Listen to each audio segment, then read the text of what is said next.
अस्सलाम वालेकुम नाजरीन, आप देख रहे हैं नया पाकिस्तान और मैं हूं शहजाद इकबाल। पिछले कुछ अरसे में हुकूमत और इलेक्शन कमीशन मुतअद्दिद बार एक दूसरे के आमने सामने आ चुके हैं, जबकि आज वफाकी हुकूमत ने इलेक्शन कमीशन के खिलाफ फिर एक महाज खोल दिया है। वफाकी वजीर बराए रेलवे आजम सवाती ने आज इलेक्शन कमीशन के खिलाफ जो जबान इस्तेमाल की वो शायद ही इससे पहले कभी इस्तेमाल की गई हो, और अब वफाकी हुकूमत चीफ इलेक्शन कमिश्नर से मुतालबा कर रही है कि वो अपने ओहदे से इस्तीफा दे दें।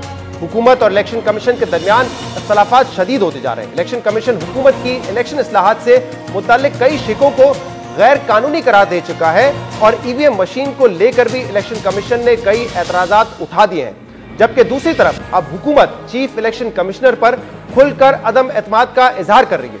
वफाकी वजीर आजम सवाती ने आज सेनेट की कायमा कमेटी बराए पार्लिमानी अमूर के इजलास में इलेक्शन कमीशन पर संगीन इल्जामात लगाते हुए इख्तलाफ किया और अब ऐसा लगता है कि शिद्दत इलेक्शन कमीशन और हुकूमत के दरमियान बढ़ती जा रही है। वफाकी वजीर आजम सवाती ने इलेक्शन कमीशन पर संगीन इल्जामात लगाते हुए कहा है कि इलेक्शन कमीशन ने पैसे पकड़े हुए हैं, इलेक्शन कमीशन हुकूमत का मजाक उड़ा रहे हैं, इलेक्शन कमीशन हमेशा धांधली करता रहा है।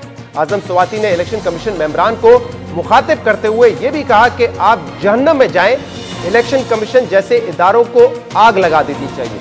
वफाकी वजीर आजम सवाती के इन इश्तियाल अंगेज बयानात पर इलेक्शन कमीशन के हुकाम सीखपा है और चीफ इलेक्शन कमिश्नर ने इस हवाले से पीर को अहम इजलास तलब कर लिया है। अपोजिशन जमातें भी इन बयानात की शदीद मजम्मत कर रही हैं, मगर इन बयानात पर हुकूमत पूरी तरह आजम सवाती के साथ खड़े नजर आती है। वफाकी वजीर फवाद चौधरी ने आज शाम बाबर अवान और आजम सवाती के हमरा प्रेस कॉन्फ्रेंस की, जिसमें आजम सवाती के इश्तियाल अंगेज बयानात की ना ही मजम्मत की गई और ना ही वजाहत दी गई, बल्कि वफाकी वजीर इत्तलात फवाद चौधरी ने कहा है कि अगर इलेक्शन कमीशन सियासत करेगा तो फिर रद्द अमल तो आएगा। फवाद चौधरी ने प्रेस कॉन्फ्रेंस में यह भी इल्जाम लगाया है कि चीफ इलेक्शन कमिश्नर ऑपोजिशन के माउथ पीस बने हुए हैं। Chief election commissioner Nawaz Sharif के करीबी राब्ते में रहे हैं। अगर चीफ इलेक्शन कमिश्नर को हुकूमती इस्लाहात पर कोई एतराजात है तो वो मीडिया खेलना बंद करें और सियासत में आके मुकाबला करें। तो लगता है कि इलेक्शन कमीशन एक हेडक्वार्टर बन गया है इस वक्त अपोजिशन का। चीफ इलेक्शन कमिश्नर साहब को ज़्यादा शौक आया हुआ है कि वो एक अपोजिशन के माउथ पीस के तौर के ऊपर काम करना चाहते हैं। इलेक्शन कमिश्नर जो हैं, जो कि उनका ताल्लुक होगा, जाहिर है कि वो एक करीबी राब्ते में रहे हैं नवाज शरीफ साहब वगैरह से। अगर इलेक्शन कमीशन को किसी टेक्नोलॉजी के ऊपर एतराज़ है या किसी के ऊपर वो समझते हैं कि इसमें बेहतरी लाई जा सकती है, तो वो मीडिया खेलना बंद करें। अगर चीफ इलेक्शन कमिश्नर साहब ने इस तरह से एक सियासत करनी है तो मैं तो उनको दावत दूंगा कि वो इलेक्शन कमीशन को छोड़े और ख़ुद इलेक्शन में उम्मीदवार आ जाएं। आप छोटी छोटी जमातों के आलाकार ना बने। वफाकी वजीर फवाद चौधरी से यह सवाल भी हुआ कि क्या आप चीफ इलेक्शन कमिश्नर के खिलाफ कोई इकदाम उठाएंगे, तो इसके जवाब में फवाद चौधरी ने यह कहा कि हम चाहते हैं कि वो खुद अपने ओहदे से इस्तीफा दे दें। इलेक्शन कमीशन के ऊपर अगर सबसे बड़ी जो पार्लियामान की जमात है वो अदम एतमाद कर रही है चीफ इलेक्शन कमिश्नर के ऊपर, any honourable man would have resigned by now. इसलिए चीफ इलेक्शन कमिश्नर रिजाइन कर दें और नया मौका दें कि हम नया इलेक्शन कमिश्नर जो है उसको चुनें। इलेक्शन कमीशन इस वक्त बुरी तरह मुतनाज़ा हो चुका है और इसलिए वो इलेक्शन कराने के अब काबिल नहीं है। Fawad Chaudhry chief election commissioner पर अदम एतमाद का इजहार करके उनसे मुस्ताफी होने का मुतालबा कर रहे हैं। हुकूमत के इन इल्जामात पर चीफ इलेक्शन कमिश्नर ने पीर को अहम इजलास तलब कर लिया है, जिसके बाद देखना होगा कि इलेक्शन कमीशन का क्या लाएअमल होता है। अहम बात यह है कि इलेक्शन इस्लाहात के हवाले से हुकूमत के ऑपोजिशन और इलेक्शन कमीशन से इख्तलाफात का सिलसिला पिछले कुछ अरसे से जारी है। हुकूमत इलेक्शन एक्ट 2017 की तकरीबन 49 शिकों में तरामीम का बिल 3 माह पहले कौमी असम्बली से मंजूर करवा चुकी है, जबकि आज सेनेट के कायमा कमेटी में इन तरामीम की मंजूरी के हवाले से गिनती होनी थी, मगर इस इजलास के दौरान आजम सवाती ने इलेक्शन कमीशन पर संगीन इल्जामात लगा दिए। आजम सवाती के इन बयानात पर इलेक्शन कमीशन ने इजलास से वॉकआउट किया और इलेक्शन कमीशन हुकाम के इस वॉकआउट के बाद बिल की मंजूरी के लिए गिनती का मामला आया तो हुकूमती अरकान ने सेनेटर समीना मुमताज को इजलास में शरीक न करने पर इजलास से बाइकआउट कर दिया, जिसकी वजह से इलेक्ट्रॉनिक वोटिंग मशीन के इस्तेमाल समेत इलेक्शन एक्ट में तरामीम की मुख्तलिफ हुकूमती तजावीज़ मुस्तरद कर दी गई। इलेक्शन कमीशन के बारे में हुकूमती वुज़रा के बयानात की अपोजिशन ने शदीद मजम्मत भी की है। आज अपोजिशन लीडर शहबाज शरीफ ने बयान में कहा है कि इलेक्ट्रॉनिक वोटिंग मशीन पर हुकूमत के पास दलील नहीं है, धमकी है। ईवीएम का आइडिया मुस्तरद करने पर हुकूमत इलेक्शन कमीशन को धमकाने पर उतर आई है। नून लीग की नायब सदर मरियम नवाज ने अपने ट्वीट में कहा है कि हमने इदारों पर नहीं सिर्फ उनमें छुपे मनफी किरदारों पर तनकीद की थी, मगर यहाँ हुकूमत पूरे इदारे को आग लगाने की धमकी दे रही है और पूछने वाला कोई नहीं है। अहम बात यह है कि ऑपोजिशन और इलेक्शन कमीशन की मुखालफत के बाद अब हुकूमत ने इलेक्शन इस्लाहात की मंजूरी के लिए पार्लियामेंट का मुश्तरका इजलास बुलाने का फैसला किया है। बाबर अवान ने आज प्रेस कॉन्फ्रेंस में बताया है कि हुकूमत 13 सितंबर को इंतखाबी इस्लाहात का बिल मुश्तरका इजलास में पेश करेगी, जिसके बाद सवाल यह है कि अब ऑपोजिशन की इस हवाले से हिकमत अमली क्या होगी। हुकूमती बिल मंजूर करवाने में कामयाब हो जाएगी या ऑपोजिशन इसे रोकने में कामयाब होगी। और अहम बात यह है कि हुकूमत और इलेक्शन के दरमियान इख्तलाफात और महाजराई ये पहली बार नहीं है, बल्कि इससे पहले सेनेट इलेक्शन में ओपन बैलेट का मामला हो या डस्का इलेक्शन का मामला हो, हुकूमत मुसलसल इलेक्शन कमीशन पर तनकीद करती रही है और अब चीफ इलेक्शन कमिश्नर से इस्तीफे का मुतालबा भी कर दिया है। इन तमाम मामलों पर बात करेंगे, जिसके लिए हमें ज्वाइन किया है वजीर इत्तेफाक फवाद चौधरी ने। फवाद साहब, बहुत बहुत शुक्रिया वक्त देने के लिए। आज जो आपने प्रेस कॉन्फ्रेंस की और इस्तीफे का मुतालबा किया है चीफ इलेक्शन कमिश्नर से, उस पर भी मैं आता हूं, लेकिन उससे पहले आज जो सुबह डेवलपमेंट हुई है सेनेट की स्टैंडिंग कमेटी में गिनती से पहले, जब बाबर अवान साहब जो एतराजात थे इलेक्शन कमिश्नर पाकिस्तान के उस पर बात कर रहे थे, तो आजम सवाती साहब खड़े होते हैं और इल्जाम लगाते हैं इलेक्शन कमीशन पे कि वो रिगिंग में मुलविस रही है, वो पैसे पकड़ते हैं, ऐसे इदारे को आग लगा देनी चाहिए, ये जहन्नम में जाएं। ये उनकी जाती राय और ओपिनियन था या ये पार्टी पॉलिसी है और पार्टी उनके साथ खड़ी हुई इस बयान पर? नहीं, मतलब आग लगाने के ऊपर जी, जो उन्होंने कहा कि इलेक्शन कमीशन ऑफ पाकिस्तान पैसे लेता है, रिगिंग करवाता है, ऐसे इदारे को आग लगा देनी चाहिए, ये उनकी जाती राय है क्या? अच्छा, मैं चूंकि उस इजलास में मौजूद नहीं था तो मुझे नहीं पता कि किस कॉन्टेक्स्ट में बात हुई और क्यों जो है वो इतनी सख्त एक्सचेंजेस हुई। तो जाहिर है कोई बैकग्राउंड होगा।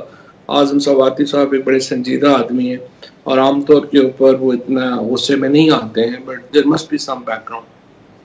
अच्छा, मैं बैकग्राउंड इसका आपको बता देता हूं, क्योंकि आज जो एतराजात थे इलेक्शन कमिश्नर पाकिस्तान के, बाबर अवान ने कहा कि मैं उसको एड्रेस करना चाहता हूं एक एक करके। तकरीबन 6-7 पॉइंट उन्होंने रेज किए थे और एकदम से आजम सवाती साहब खड़े हो गए और इलेक्शन कमीशन ऑफ पाकिस्तान पर भरम हो गए। वहां पे जो उनके लोग मौजूद थे, नुमाइंदे, उनको बुरा भला कहा और ये बात कही उन्होंने, जो मैंने आपको बताई, आई एम श्योर आप चेक कर चुके होंगे अपने सोर्सेज से, कि उन्होंने ये बात कही है कि आग लगा देनी चाहिए। तो अगर ऐसी बात हुई है, इस पर आपका क्या रद्द अमल है बतौर हुकूमत के स्पोक्स पर्सन?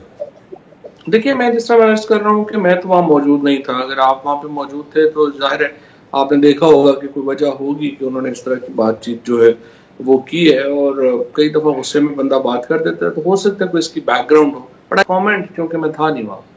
फवाद साहब, ऐसी कोई बात दूसरी तरफ से तो नहीं हुई, लेकिन अगर आपके नॉलेज में ये बात आती है कि आपका एक वफाकी मिनिस्टर ये बात कर रहा है कि एक इदारे को आग लगा देनी चाहिए, क्या ये बयान दुरुस्त बयान है? देखिए, बात यह है कि मैं यही तो अर्ज कर रहा हूँ ना कि किसी बैकग्राउंड में बात की होगी ना, वजह होगी, ऐसे तो नहीं कोई बैकग्राउंड तो बहस ही हो रही थी इन नुकात पर। वहां से तो कोई ऐसी बात नहीं हुई है दूसरी तरफ से कि हम आपको आग लगा देते हैं या हुकूमत को आग लगा देते हैं, जिसके जवाब में ये कहा। मुझे नहीं पता, शायद आप वहां पे हो, मैं नहीं था वहां पे। आपकी मौजूदगी में बहस हुई? नहीं, बहुत सारे सहाफी वहां पे मौजूद थे, ऑब्वियसली उनसे भी बात हुई है। जो दूसरे रहनुमा वहां पे मौजूद थे उस कमेटी में, उन्होंने भी इंडोर्स किया इस बात को कि ये हुआ है आज। तो बस देखिए, सुनी सुनाई पे तो मैं और आप कमेंट नहीं कर सकते ना।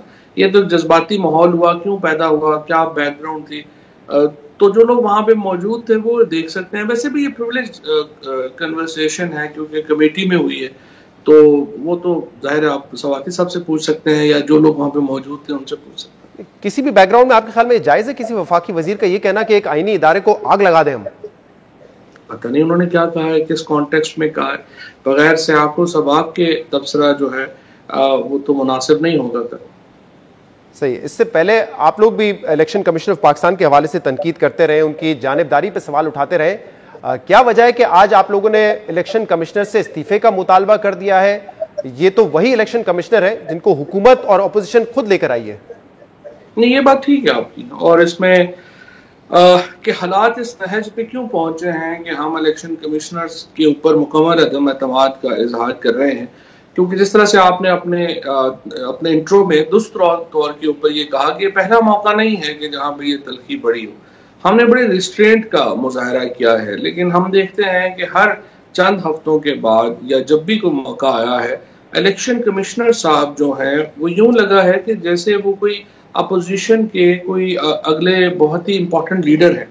और इलेक्शन कमीशन एक बड़ा संजीदा इदारा है, वो इतनी गैर संजीदा हरकतें नहीं करता कि वो अपने एतराज़ात को सोशल मीडिया का, आपने देखा इन्होंने सोशल मीडिया के ऊपर पहले जिस किस्म की एक जो ट्वीट्स थी या फेसबुक पोस्ट थी वो लगाई गई, उसके ऊपर हमने जब काबीना ने कहा कि आप उसके ऊपर तहकीकात करें, इलेक्शन कमीशन ने उसकी तहकीकात नहीं की और उस जो जो जो जो वहां पर एक्चुअली जिस शख्स ने वो लगाई थी उसको इनकरेज किया गया और उसको शाबाश दी गई दफ्तर में बुला के।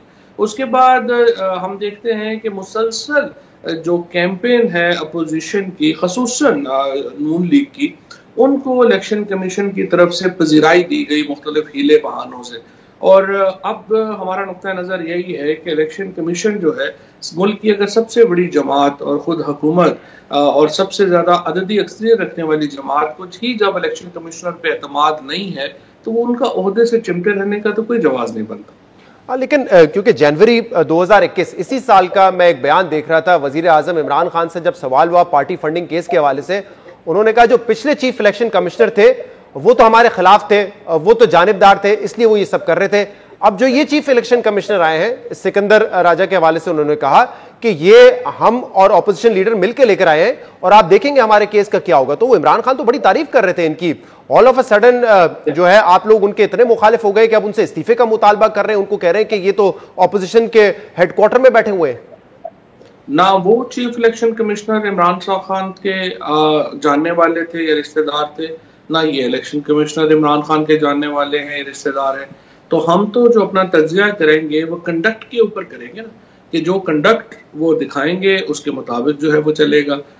फंडिंग का मामला हो या फिर जो अपोजिशन के कोई भी और मामला हो, हमने इलेक्शन कमिश्नर का जो कंडक्ट है वो उनके ओहदे के मुताबिक नहीं पाया। और जो बुनियादी वजह है एतराज़ की वो भी यही है कि चीफ इलेक्शन कमिश्नर ने खुद को एक सियासी कारकुन के तौर के ऊपर प्रोजेक्ट किया है, ना कि वो अपने आप को एक आईनी ओहदे के ऊपर जो उनकी जिम्मेदारियां हैं उसके मुताबिक वो आगे चलते हैं। लेकिन कंडक्ट अगर आपके खिलाफ कोई चीज आती है तो आप उनके कंडक्ट पे शक करते हैं, उनकी वाबस्तगी पे शक करते हैं। ये तो बिल्कुल वही रवैया है जो ऑपोजिशन का था। आपको याद होगा कि ऑपोजिशन जो है पीडीएम, उन्होंने इलेक्शन कमिश्न ऑफिस के बाहर धरना दिया, वहां पे उनके ऊपर जानिबदारी के इल्जामात लगाए। उस वक्त आप लोग उनके साथ खड़े हुए थे। उनका मुतालबा यह था कि फॉरेन फंडिंग केस इतने अरसे से चल रहा है, उस पर आप फैसला नहीं करते। उस वक्त आप इलेक्शन कमीशन के साथ खड़े हुए थे, ऑपोजिशन पे तनकीद कर रहे थे। अब कुछ फैसले या कुछ एतराजात इलेक्शन कमीशन के उस हवाले से आए जो कि आप मुद्दा सामने रख रहे हैं, तो आप उनके कंडक्ट पे सवाल कर रहे हैं जैसे ऑपोजिशन माजी में कर रही थी।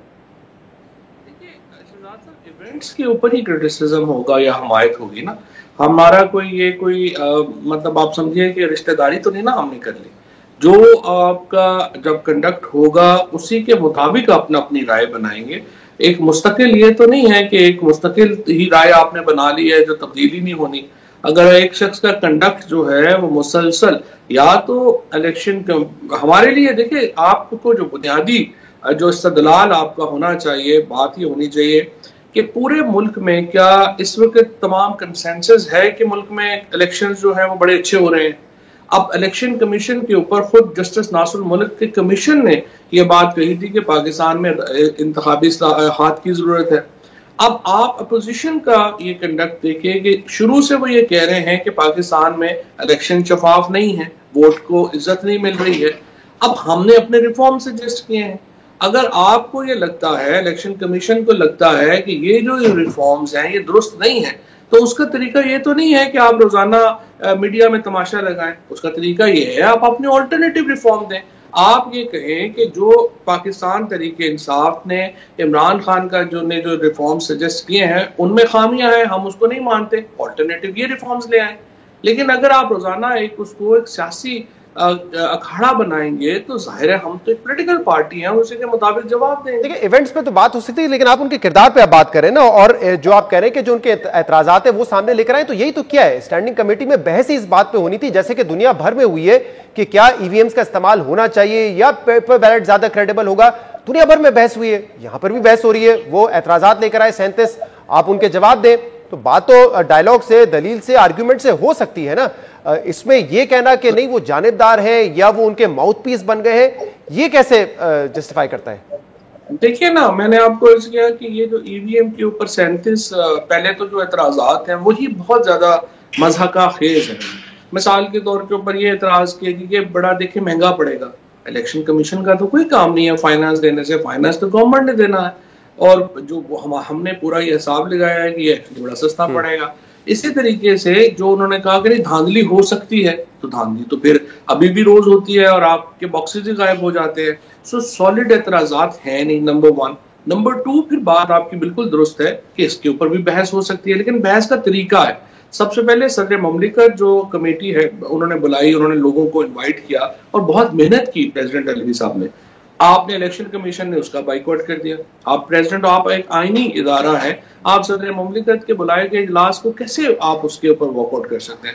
फिर आज जिस तरीके से उन्होंने वॉकआउट किया, प्रॉब्लम यह है इलेक्शन कमीशन खुद को पार्लियामान से बालातर समझता है। ये पॉसिबल नहीं है। पाकिस्तान की जो पार्लियामान है वो बालातर है, और आर्टिकल 218 ये कहता है कि election commission as per law election कराएगा, और लॉ किसने बनाना है? वो पार्लियामान ने बनाना है। तो ये अपोजिशन जो है, ये तो चूंकि मैंने पहले भी अर्ज किया था कि इनका तो एटीट्यूड इस वक्त ये है कि ये इमरान खान के मुखालिफ शैतान से भी इत्तेहाद करने को तैयार है, लेकिन ना इन्होंने कभी कुछ सोचा है, ना इन्होंने कभी कोई अल्टरनेट बात की, ना उन्होंने कुछ दिया। लेकिन ये सिर्फ हर बात के ऊपर एक अपना ढंडोरा जो है वो पीटते हैं, और इलेक्शन कमीशन को इस ढंडोरे का हिस्सा नहीं बनना चाहिए। लेकिन फवाद साहब, इलेक्शन कमीशन ऑफ पाकिस्तान और ऑपोजिशन के अलावा आपने इन्हीं 4 दिनों में स्टैंडिंग कमेटी में इंडिपेंडेंट लोगों को दावत दी, जिसकी मंजूरी खुद बाद में चेयरमैन साहब ने दी। उसमें पिलडैट था, उसमें फाफिन था, उसमें साबिक इलेक्शन कमीशन ऑफ पाकिस्तान के सेक्रेटरी कंवर दिलशाद थे, और सब ने यही राय दी है कि इसको जल्दबाजी में किया जा रहा है और इस तरह करने से नुकसान होगा इलेक्शन में, इसको ना करें। उनकी राय भी हुकूमत के हक में नहीं थी, वो ऑपोजिशन और इलेक्शन कमीशन ऑफ पाकिस्तान के पॉइंट ऑफ व्यू को सपोर्ट करती है। तो क्या वो भी जानिबदार हो गए हैं, वो भी हुकूमत के ऑपोजिशन के माउथपीस बन गए? ऐसा नहीं है जिस तरह से आप कह रहे हैं। मसलन सरवर बारी साहब ने तो ईवीएम के हक में जो फैफिन के बड़े इंपॉर्टेंट है उन्होंने उसके हक में बड़ी जो है वो बात की है। दूसरी बात यह है कि ईवीएम सिर्फ एक रिफॉर्म है, बाकी जो सारे 49 में से 48 रिफॉर्म्स हैं वो उसके ऊपर तो डिस्कशन ही नहीं हुई, ना तो उसके ऊपर कोई बात ही नहीं हुई, ना ही मीडिया में भी उस तरह से उसके ऊपर जो है वो गुफ्तगू नहीं हुई है। और उसमें ऐसे रिफॉर्म्स हैं जिसको माजी में तमाम सियासी जमातें इंडोर्स कर चुकी हैं। अब सवाल ये है कि जिस तरह से मैं अर्ज कर रहा हूँ, ईवीएम का तो पाकिस्तान दुनिया के ज़ाहिर है बहुत सारे ममालिक में, और सिर्फ 2 लोग ईवीएम के खिलाफ हैं। एक तो जिन्होंने सियासी बदनीयती की बिना पे हर दफा मुखालफत करनी है, और दूसरे वो जिन्होंने टेक्नोलॉजी का जिनको पता ही नहीं है और इनको समझ ही नहीं है कि ये टेक्नोलॉजी क्या है, कैसे हमने एवोल्यूशन कर क्या रहे हैं, चाह क्या रहे हैं। और वो एक हम इंशाल्लाह अभी अगले चंद इलेक्शंस उसमें करवाएंगे, उससे लोगों को समझ भी आ जाएगी, कॉन्फिडेंस भी आ जाएगा। लेकिन मसला ये है कि जो बहस का जो तरीकाकार है, देखिए आप शहजाद साहब इसकी हमायत कर सकते हैं, मुखालफत कर सकते हैं, हम एक जमहूरी मुआशरे में, लेकिन जब इलेक्शन कमीशन ने मुखालफत करनी है तो देखें वो मीडिया के प्लेटफॉर्म यूज करके, अपनी सोशल मीडिया टीम के जरिए मजाक उड़वा के वो नहीं कर सकता, क्योंकि उसका उस इदारे का ये काम नहीं है। और उसके बाद मीडिया पे तो खैर वो आते नहीं है बात करने के लिए, तर्जुमान की तरफ से कोई बयान आ जाए, लेकिन बाकायदा मैंने कोई ऐसे इंटरव्यूज तो नहीं देखे। जो फोरम है आप कह रहे हैं, या तो जब प्रेसिडेंट साहब के साथ बैठते हैं या आज जैसे जो फोरम था उसमें बहस हुई है। लेकिन फवाद साहब देखें, दुनिया भर में टेक्नोलॉजी के लिहाज से यूरोपियन ममालिक हमसे बहुत आगे हैं। वहां पे कई ममालिक में जो बैलेट था ईवीएम के जरिए हुआ, उन्होंने चेंज भी किया, कहीं पे सिक्योरिटी के इशूज थे, कहीं पे सिक्योरिटी के इशूज थे। तो दुनिया भर में इसमें बहस होती रही है। ऐसा नहीं है कि इलेक्शन कमीशन ऑफ पाकिस्तान का या दूसरे इंडिपेंडेंट इदारों का या ऑपोजिशन का मौकिफ बिल्कुल ही हट कर हो दुनिया से। इटली की मिसाल ले लें, जर्मनी की मिसाल ले लें, वेनेजुएला की मिसाल ले लें, आयरलैंड की मिसाल ले लें। ये वो ममालिक है जो कुछ अर्सा पहले इसमें गए थे और फिर अब वो वापस पेपर बैलेट की तरफ आए। नहीं, पहले तो मैं आपको ये तस्दीक करूं कि आपने कहा कि वो मीडिया में नहीं करते हैं। जो तमाम 37 ऑब्जेक्शंस उनके आए हैं वो किसी फोरम पे नहीं आए, वो उनके स्पोक्स पर्सन ने मीडिया को जारी। उसके बाद जो ईवीएम के ऊपर जो स्टेटमेंट आया वो वेबसाइट के ऊपर सोशल मीडिया टीम की तरफ से वहां पे जो है वो लगाया गया, जो कि एक नामुनासिब बात थी। आप इस तरफ आ जाइए कि ईवीएम के ऊपर जो बहस है, इस पॉइंट पे मैं बता दूं, ईसीपी ने पूरा डॉक्यूमेंट जमा करवाया स्टैंडिंग कमेटी की कमेटी में, ये जो 37 एतराजात हैं उसका। जी वो तो स्टैंडिंग कमेटी में आप कराए है ना जी। मीडिया में पहले लीक किया गया। और इसी तरीके से बहुत पहले ईवीएम के ऊपर जो है वो सोशल मीडिया के ऊपर एक जो है वो बड़ी बेहुदा सी उनकी पोस्ट आई और उस पर काबीना ने कहा कि आप एक्शन लें, लेकिन उस पर एक्शन जो है वो नहीं लिया गया, जो ज़ाहिर है बड़ी काबिल एतराज़ बात है। अब इस तरफ आ रही है जो आपने कहा कि 4 ममालिक जहाँ पे ईवीएम को लगाया गया फिर वापस लिया गया, वो जो ईवीएम वहां पे लगाई गई थी चारों ममालिक में जिनमें वापस लिया गया वो इंटरनेट बेस्ड ईवीएम थी। अब 22 मुल्कों में दुनिया में ईवीएम के ऊपर इलेक्शन होते हैं और जबरदस्त होते हैं। जो अभी जो ब्राजील के अंदर जो सुप्रीम कोर्ट ने वापस किया ईवीएम को इस बुनियाद पे किया कि इसका पेपर ट्रेल अवेलेबल नहीं है। पाकिस्तान के अंदर जो ईवीएम है उसका तो पेपर ट्रेल अवेलेबल है। खैर वो उसकी एक अपनी पूरी जस्टिफिकेशन है और हम जो टेक्नोलॉजी में तो बहुत हमने कमाल किया है। देखिए ना, ये कहना कि फलाने मुल्क में नहीं हो रहा, फलाने मुल्क में नहीं हो रहा, तो कई मुल्कों में तो पाकिस्तान तो पहला दुनिया का मुल्क था जहाँ पे आईडी कार्ड हमने दिए। पाकिस्तान दुनिया में पहला मुल्क था जहाँ मशीन रीडेबल पासपोर्ट हमने दिए। इसी तरह पाकिस्तान दुनिया का वो वाहिद मुल्क है। दो मिसालें हमारे सामने जो है, अपने जो मोबाइल फोन है उनको फिंगरप्रिंट किया। मतलब दो मिसालें हमारे सामने जो खित्ते में है इंडिया की है, लेकिन इंडिया में भी आप देखें 1980 से ये सिलसिला शुरू हुआ। 2004 में जाके फिर पूरे इंतखाबात, पहले कई रियासत में होते थे, कोई छोटे इलेक्शंस होते थे, आहिस्ता आहिस्ता इवॉल्व हुए और फिर बड़े इलेक्शंस में उन्होंने इस्तेमाल किया। नहीं 2000 वो तो 1980 की जो टेक्नोलॉजी थी वो बड़ी मैं उसी तरह हमारी टेक्नोलॉजी अपनी टेक्नोलॉजी हमारी बहुत आगे चली जी। और 2018 में आप देखें बांग्लादेश ने भी 6 सीट्स पर करवाए। तो आप लोग एक बहुत बड़ा रिस्क नहीं लेने जा रहे पूरा इलेक्शन इस पे करवा के। ये एतराज है कि फेज वाइज करें आप इसको, ट्राइड एंड टेस्टेड होगा फिर बेहतर है। नहीं बिल्कुल आपकी बात ठीक है, हम भी यही कह रहे हैं कि आप फेज वाइज आ जाए। पहले लोकल गवर्नमेंट इलेक्शन इसके ऊपर कराते हैं, फिर ज़िमनी इलेक्शन इसके ऊपर कराते हैं, इतने अरसे में जनरल इलेक्शन आ जाएंगे फिर वो भी कराएंगे। मैं एग्री हूं आपसे, फेज वाइज करना चाहिए। और फवाद साहब ये बताइए कि आप लोग ने ज्वाइंट पार्लियामेंट्री सेशन के जरिए ये कानून पास करने का इरादा किया है। 13 तारीख को बता भी दिया बाबर रहमान साहब ने कि इजलास बुलाए जा रहे हैं। लेट्स सपोज आप मेजॉरिटी की वजह से पास करवा भी लेते हैं, तब भी आपको लगता है कि इसके जरिए इंतखाबात हो सकेंगे? अगर इलेक्शन कमीशन ऑफ पाकिस्तान इस पर एतराज कर रहा है, तमाम ऑपोजिशन की पार्टीज इस पर एतराज कर रही है, कैसे ये होगा इलेक्शन? और अगर शायद हो भी जाए तो उसकी लेजिटिमेसी पे तो सवाल उठता रहेगा ना फिर बार बार। देखिए ये लेजिटिमेसी तो पाकिस्तान में फैशनेबल है, हर इलेक्शन में हारने वाले ने कहना है कि जनाब ये इलेक्शन सही नहीं हुआ। और मेरे ख्याल में आइडियल तो यही है कि हुकूमत और अपोजिशन इसके ऊपर आगे बढ़े। इलेक्शन कमिश्नर का काम नहीं है ये हुकूमत का और अपोजिशन का काम है कि वो तय करेंगे कि उन्होंने इलेक्शन कैसे करवाने हैं। और मेरे ख्याल में अब प्रॉब्लम सिर्फ हम ये लॉ इसलिए लाना चाहते हैं कि ये इतना डिले ना हो जाए कि बाद में हम कहेंगे जी अब तो इलेक्शन हो ही नहीं सकते। सो हम ये 2 साल में जिस तरह से आपने सजेस्ट किया है कई फेजेस में इलेक्शन हो, लोग देखें और फिर आखिर में ये इलेक्शन के लिए इसको राइप करना जरूरी है। तो ये नहीं हो सकता कि हम लॉ को लेके बैठ जाएं कि ये अभी हुआ ही नहीं, करेंगे नहीं और आखिर में हम कह दें अब तो टाइम ही नहीं रहा। और आप ये जानते हैं ना कि इससे भारत में भी जो इलेक्शन डे के मसाइल थे उस पर कुछ हद तक काबू पाया जा सकता है, लेकिन पाकिस्तान में जो प्री पोल रिगिंग पे इल्जामात लगते हैं या बैलेट के बाद जब काउंटिंग का मरहला आता है उसमें इल्जामात लगते हैं, उसको अगर आपने यकीनी बनाना है कि ये इल्जामात ना लगे तो उसके लिए जरूरी है कि ये सबसे पहले इरादा हो सबका, सियासी और गैर सियासी लोगों के, कि हमने धांधली नहीं करनी है। देखिए ये जो प्री पोल रिगिंग का मामला है ना, ये तो फैशनेबल स्टेटमेंट है और सियासी जमातें अपनी कमजोरी बताती हैं कि हमारा कोई वोट नहीं है, हमारे लीडर का कोई वोट नहीं है, इंडिविजुअल्स के वोट है। और जब आप इंडिविजुअल्स इधर से उधर कर देते हैं तो बैलेंस खराब हो जाता है। तो फिर इसका तो हल यही है कि पॉलिटिकल पार्टीज अपने स्ट्रक्चर्स बेहतर करें ताकि लोग जो वहां पे आए उनके आने जाने का फर्क ना पड़े उनको, और पार्टीज को नजरिए को वोट दें।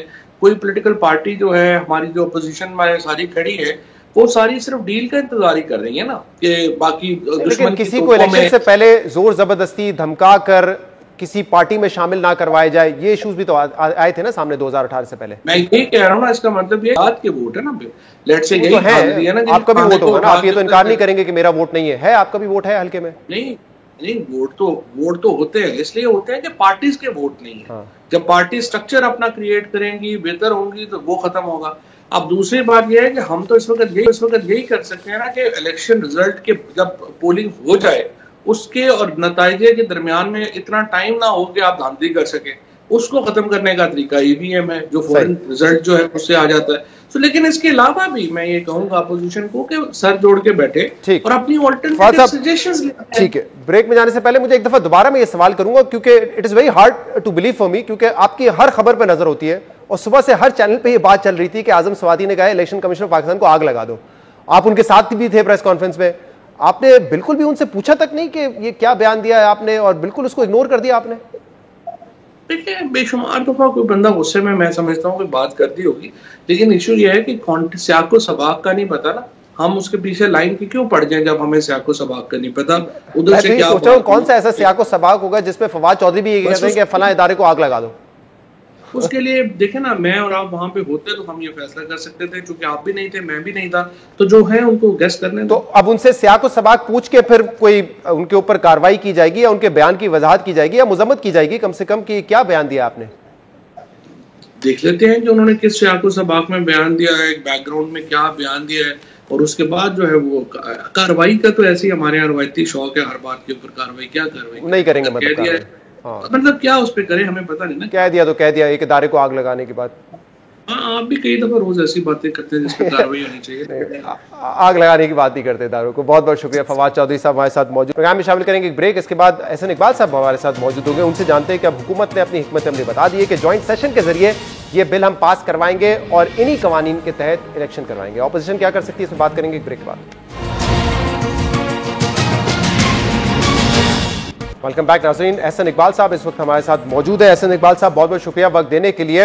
हुकूमत ने अपनी हिकमत अमली जाहिर कर दी है कि अब ज्वाइंट सेशन बुलाया जाएगा और उसमें इलेक्शन रिफॉर्म का जो बिल है उसको मंजूर करवाया जाएगा, और अददी एतबार से देखा जाए तो नंबर्स उनके पास हैं। एहसन इकबाल साहब, ये कानून तो पास हो जाएगा, फिर क्या करेगी ऑपोजिशन? जी शहजाद, देखिए आज का जो वफाकी वज़रा का तर्ज अमल है ये बहुत ही संगीन तर्ज अमल है। मैं समझता हूँ कि ये इस बात की अलामत है कि ये हुकूमत एक फैशिस्ट निज़ाम इम्पोज कर रही है। हिटलर ने भी इसी तरह जो इदारे उससे बात नहीं मानते थे उन्हें आग लगा दी थी, पार्लियामेंट को आग लगा दी थी। आज वज़रा ने कहा है कि हम इलेक्शन कमीशन को आग लगा देंगे, जबकि हुकूमत ये बात जानती है कि जो बात वो कर रही है वो टेक्निकली दुरुस्त नहीं है।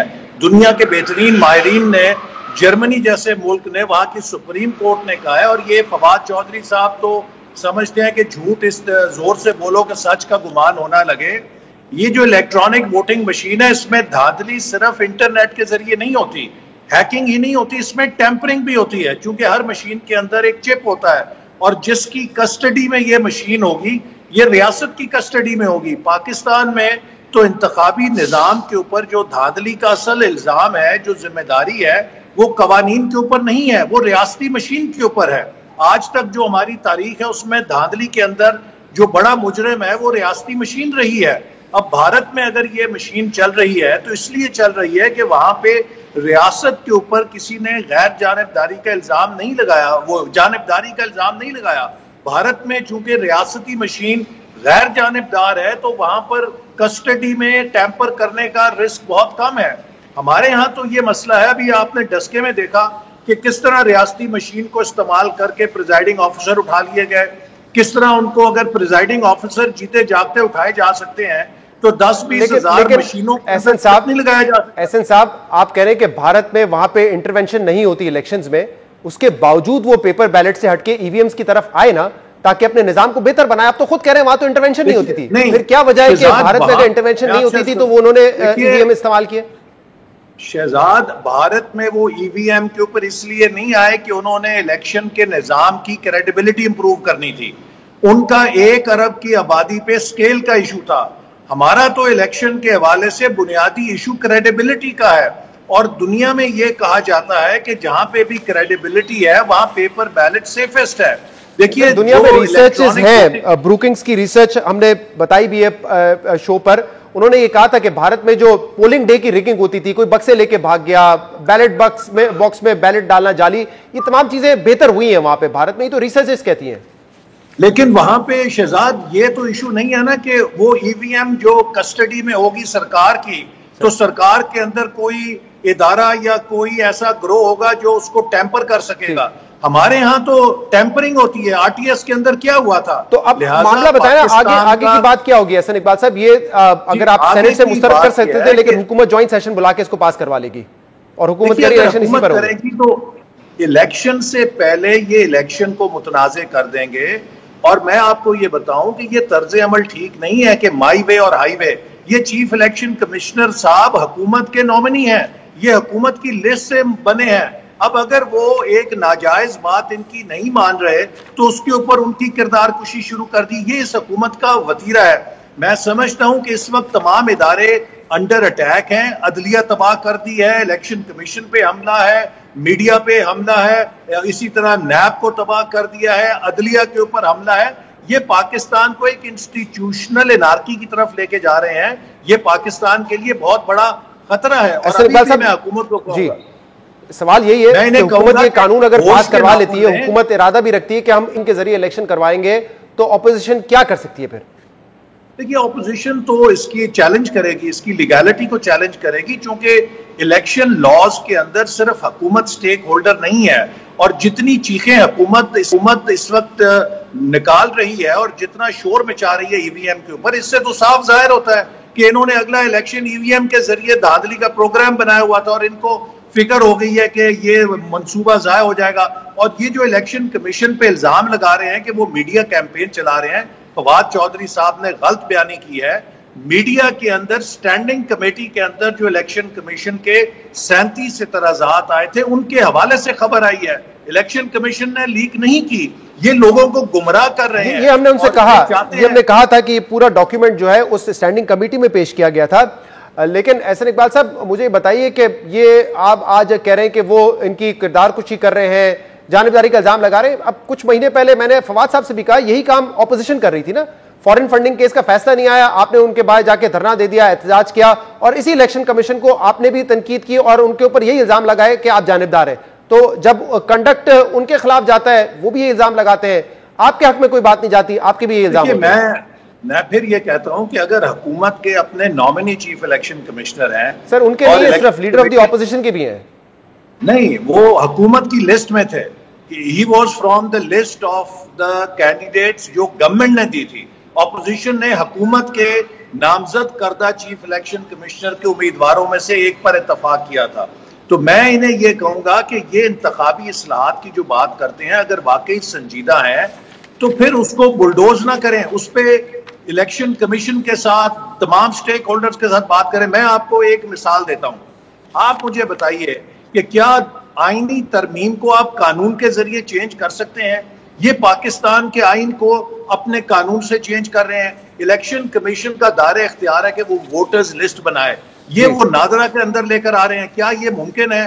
इलेक्शन लॉज जो हैं, जो एलिजिबिलिटी क्राइटेरिया, वो आइन के अंदर लिखे हुए हैं। ये कानून से तब्दील करके फैसल वाडा को एनआरओ देना चाहते हैं। लेकिन इसमें आप लोग भी फिर आउटराइटली रिजेक्ट ना करें ना इसको। मिसाल के तौर पे अभी फवाद साहब ने कहा हम तो तैयार है फेज वाइज, आप जो है अगले कुछ ज़िमनी इंतखाबात होते हैं वो करवा लें, लोकल बॉडी इलेक्शन करवा लें, तो कहीं ना कहीं ट्राई तो करें ना कम से कम इसको। हमें देखिए शहजाद, हमें इसके कॉन्सेप्ट पे एतराज है, क्योंकि जहां पर आपको जब तक रियासती मशीन पर एतमाद नहीं होगा, इस मशीन के जरिए जो तो फिर अगर पेपर बैलेट पे इलेक्शन हुआ तब भी नहीं होगा ना आपको। नहीं, वो उससे पेपर बैलेट में वोटर आइडेंटिटी ज्यादा महफूज रहती है, उसमें यह नहीं पता चलता किसने किसको वोट दिया है। जर्मनी की सुप्रीम कोर्ट ने कहा है कि इलेक्ट्रॉनिक वोटिंग मशीन में जो वोटर आइडेंटिटी है वो कॉम्प्रोमाइज हो जाती है, सीक्रेसी कॉम्प्रोमाइज हो जाती है। लिहाजा मैं समझता हूं कि ये जो इलेक्टोरल रिफॉर्म पैकेज है, ये इलेक्टोरल रिगिंग पैकेज है। अगर ये वाकई रिफॉर्म्स दरकार करते तो उससे हमें कोई इतराज नहीं होता। ये तो चाहते हैं फैसल वाडा को एनआरओ मिल जाए। ठीक है, तो आपको ये मालूम है कि ये कम से कम बिल जो है ज्वाइंट सेशन से पास हो जाएगा और इसके बाद फिर अगर आपके पास कोई रास्ता है तो लीगली आप उसको चैलेंज करेंगे? ठीक है, हम लीगली चैलेंज करेंगे। और मैं आपको ये भी बताऊं, देखिए आप अगर बुलडोज करके लाएंगे, ये इलेक्शन कमीशन, अगर लोग इस मशीन को नहीं मानेंगे, ये इलेक्ट्रॉनिक वोटिंग मशीन तो किसी भी देहात के अंदर एक बंदे के एक मुक्के की मार है। आप क्या 3.5 लाख मशीनों पे 3.5 लाख पुलिस वाले खड़े करेंगे? नहीं चल सकती अगर पाकिस्तान के लोग कबूल नहीं करेंगे। बहुत बहुत शुक्रिया, बहुत बहुत शुक्रिया। एहसन इकबाल साथ मौजूद थे, कह रहे थे लीगली हम चैलेंज कर सकते हैं इसको। जैसे हमने आपको बताया कि अगर ज्वाइंट सेशन होता है कौमी असेंबली और सेनेट का, तो उसमें अददी एतबार से हुकूमत के पास अक्सरियत मौजूद है, वो ये बिल पास करवा सकते हैं। एक ब्रेक शामिल करेंगे, इसके बाद मजीद बात करेंगे।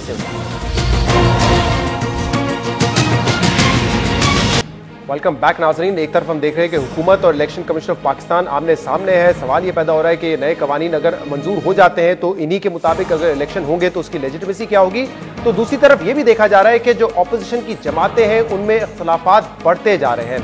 कल बिलावल भुट्टो ज़रदारी ने इल्ज़ाम लगाया है कि नून लीग और दीगर ऑपोजिशन जमातें मुनाफिकत कर रही हैं। उनको चाहिए कि या तो वो इस्तीफे दें या फिर जो पीपल्स पार्टी की हिकमत अमली थी कि पंजाब में तब्दीली लेकर आए उस पर अमल करें। तो दूसरी तरफ मौलाना फजल रहमान ने भी इसी किस्म के इल्जामात लगाए हैं कि डील की ऑफर्स हमें भी हुई थी, हमने नहीं की। इशारतन ये कह रहे हैं कि बिलावल भुट्टो ज़रदारी ने वो डील कर दी। क्या कहा मौलाना साहब ने और बिलावल भुट्टो ज़रदारी साहब ने, सुनिए। दोगला पॉलिसी नहीं चलेगा। या आप ऑपोजिशन का हिस्सा में खड़ा हो या आके ऐलान करे कि आप हुकूमत के सहूलतकार हो। अब आपके लिए चैलेंज है, या आए हमारे साथ मिलके वार करें, हमारे साथ मिलके अपने वोट इस्तेमाल करें। अगर नहीं तो अपना ही बात मान ले, वैसे आपका वोट का फायदा ही नहीं रहेगा तो इस्तीफा ही दे दे। आपने इनमें से एक काम तो आपको करना ही करना पड़ेगा, वरना पंजाब के अवाम खास तौर पे जान लेंगे कि ये ना मुफाहमत है, ये ना मुखालफत है, ये मुनाफिकत है। जब आपके बीच में मीर जाफर उठेंगे तो कुछ फर्क तो पड़ेगा। कौन? पीपल्स पार्टी और जो भी, हाँ, आप नाम क्यों लेते हैं, इसमें काफी रखें जी, लोग बड़े होशियार हैं। अगर हमने बिलावल ही को पीडीएम कहना है तो फिर एस्टेब्लिशमेंट के हाथ में कौन खेला है? पीटीआई का ब्रैकेट कौन हुआ है? बिलावल हुए, बिलावल हुआ है। ये जो ऑफर उनके पास आए हैं वो ऑफर हमारे पास भी आए हैं, हमने नहीं माने। तो कल दोनों तरफ से इल्जामात लगाए गए, इस पर मजीद भी बात करेंगे, जिसके लिए हमें ज्वाइन किया है सीनियर सहाफ़ी और तजज़ियाकार सोहेल वड़ाइच साहब ने। सोहेल साहब बहुत बहुत शुक्रिया वक्त देने के लिए। सोहेल साहब, दीगर जमातें यानी कि JUIF और नून लीग, इन्होंने मुनाफिकत की है या पीपल्स पार्टी ने डील कर ली है? मेरा तो ख्याल है कि तीनों जो सियासी जमातें हैं तीनों ही इसमें मुर्दे इल्ज़ाम ठहराई जाएंगी। अगर आप तीनों के मौक़िफ़ को देखें तो तीनों का मौक़िफ़ मुझे गलत लगता है। पहली तो बात यह है कि बिलावल का ये मौक़िफ़ कि वो हर तरह का काम करने के लिए तैयार थे, और जो PDM की बाकी जमातें हैं वो लॉन्ग मार्च से भागी हैं और वो नो कॉन्फिडेंस से भागी हैं। बात यह है कि इसमें बिलावल भुट्टो का और पीपल्स पार्टी का भी फ़र्क है। उन्होंने किस तरह नून को हज़फ तनकीद बनाया, किस तरह से उनकी बाज़ पॉलिसियों से इख्तलाफ किया और किस तरह से डी ट्रैक हुए, ये भी सबको पता है। इसी तरह अगर आप PDM की दोनों पार्टियों पे आ जाएं, अगर मौलाना फजलुर रहमान पे आ जाएं तो आप देखें कि मौलाना फजलुर रहमान ने पहले अकेले ही लॉन्ग मार्च कर दिया, अब बग़ैर किसी से मशवरा किए, बग़ैर कुछ किए लॉन्ग मार्च के लगा के बैठे रहे, फिर ख़ुद ही जो मुज़ाकरात करके ख़ुद ही घर चले गए। और फिर जब लॉन्ग मार्च की बात की दोबारा दूसरी दफ़ा तो 7 इस्तीफ़ों की शर्त रख दी, जो कि बिल्कुल गलत थी। पहले ही पीपल्स पार्टी से तय था कि इस्तीफ़ों की शर्त नहीं रखनी और सिंध से इस्तीफ़े नहीं देने और ना कौमी असम्बली से इस्तीफ़े देने हैं। इसी तरह आप नून जो थी पहले हर चीज़ में पीपल्स पार्टी के साथ मिलकर चलने के लिए तैयार थी, लेकिन बाद में चाहे वो सेनेट हो चाहे वो कौमी असम्बली हो, हर मामले में वो जो है उन्होंने राय फरार इख्तियार की। पंजाब में क्यों नो कॉन्फिडेंस नहीं करते? क्या हर्ज है? हार जाएंगे, क्या फ़र्क पड़ता है? कौमी असम्बली में हार जाएंगे अगर नो कॉन्फिडेंस, तो क्या फ़र्क पड़ता है? तो ये तीनों एक्सपोज्ड हैं इस मामले में। तीनों ने ही अपने अपने मफादात को मद्देनज़र रखा है। तीनों ने ही अपोजिशन के जो जॉइंट मफादात थे उनको मद्देनज़र नहीं रखा। मौलाना फजल रहमान साहब ने साफ़ी साहब के साथ इस इंटरव्यू में ये भी कहा है कि अगर किसी किस्म की तब्दीली की जाती, क्योंकि हमें भी वो डील की ऑफर हुई थी, तो वो तब्दीली नहीं होती, वो फिर इस्टेब्लिशमेंट की गई तब्दीली होती। तो आपको लगता है ये जो इल्जाम पीपल्स पार्टी पे लग रहे हैं कि कहीं ना कहीं उन्होंने इस लालच में डील कर ली है कि अगले सेटअप में उनका कुछ हिस्सा हो सकता है वफाक में, जिस पर कल साद रफीक साहब ने ट्वीट भी किया था कि लॉलीपॉप आपको दिया जा रहा है तो इतना आगे ना जाए, तो क्या कोई हकीकत नजर आती है कि कहीं ना कहीं पीपल्स पार्टी ने अपना रास्ता निकाल लिया है 2023 के लिए? देखिए, जो मौलाना फजलुर रहमान की स्टेटमेंट है या इंटरव्यू है, उसमें इबाम है कि अगर जो तब्दीली आती वो एस्टेब्लिशमेंट की मर्ज़ी से आती, तो गोया पहले जो तब्दीलियां आई हैं कोई एस्टेब्लिशमेंट की मर्ज़ी के ख़िलाफ़ आई हैं। पहले भी जितनी तब्दीलियां आई हैं, ये देखें, एक पाकिस्तान की सियासत एक मलहूबा है। हमें पता है कि अपोजिशन के भी राब्ते होते हैं एस्टेब्लिशमेंट के साथ, गवर्नमेंट के भी राब्ते होते हैं, और तीसरी दुनिया के एक मुल्क में ये कोई अजूबा नहीं है। आपने सब ने मिलजुल के चलना होता है। आप भी डील कर रहे होते हैं, अपोजिशन भी डील कर रही होती है, एस्टेब्लिशमेंट भी आपसे मुज़ाकरात कर रही होती है। देखना ये होता है कि कौन सी डील उस वक्त तय पाती है। तो सवाल यह है कि बिलावल ने अगर डील कर ली तो डील करके क्या सेनेट की एक लीडर ऑफ द अपोजिशन पे सारा चीज़ें तय हो गई? मेरा नहीं ख्याल कि इतनी छोटी सी बात पे जो है ये डील हो गई। और अगर 2023 तय हो गया है, फ़र्ज़ करें, दूसरी बात अगर उनकी ये मानी जाए कि ये डील 2023 के लिए हुई है, तो देखें वो तो अभी बहुत कुछ होना बाकी है। मेरा नहीं ख्याल कि वो भी कोई ऐसी डील हुई है, ना पीपल्स पार्टी का कोई ऐसा उभार नज़र आ रहा है कि वो 2023 में पंजाब में इलेक्शन जीत जाएगी। बहुत बहुत शुक्रिया। सोहेल वड़ाइच साहब हमारे थे, अपना तजिया दे रहे थे इस हवाले से। कल जो गोलाबारी और हमने देखा कि ऑपोजिशन की दोनों जमातें आमने सामने नजर आई। आज के प्रोग्राम में इतना ही। शो से इजाज़त दीजिए। अल्लाह हाफ़िज़।